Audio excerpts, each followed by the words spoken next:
We talk about integral formation, but we think in compartments.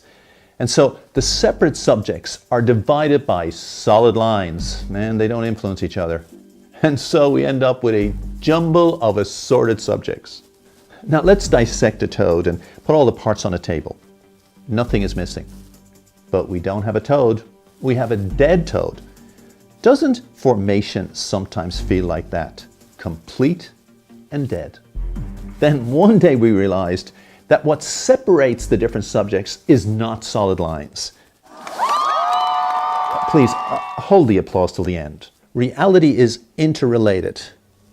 Let's represent this with dotted lines called the integrator, because it respects the fact that each subject, like math or literature or religion, are distinct, but they're not separate.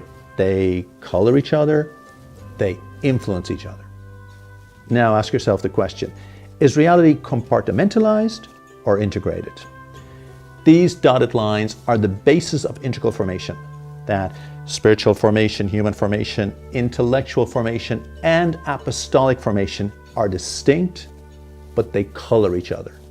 St. Patrick said that the Trinity was like a shamrock, 3 distinct persons in one God. And then the Trinity went and made the world in its own image. Distinct elements, but all interrelated. Learning in school is divided in distinct subjects, but with dotted lines. They are not compartmentalized. They color each other, they influence each other. A Trinitarian worldview, where everything's interrelated, is the basis of integral formation. But how is a teacher to teach with dotted lines? I'm not a teacher, so I don't know. But I do know that if they can build integral formation into their lesson plan, it would have an enormous impact on culture.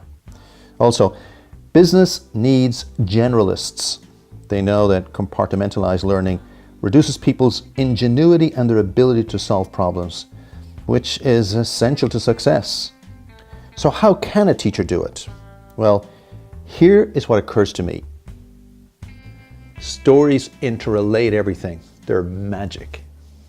There was a young boy who did not like algebra, and his uncle told him that it was a detective game in which the X was the criminal. He got it. It was Albert Einstein. See, this story interrelates math and human formation. And it also gives math more meaning, especially if you can get them talking about it in the classroom. And by the way, don't be afraid to tell your own personal stories.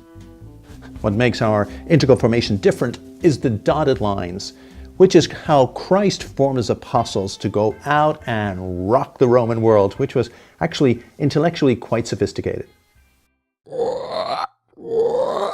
Now that's a live toad.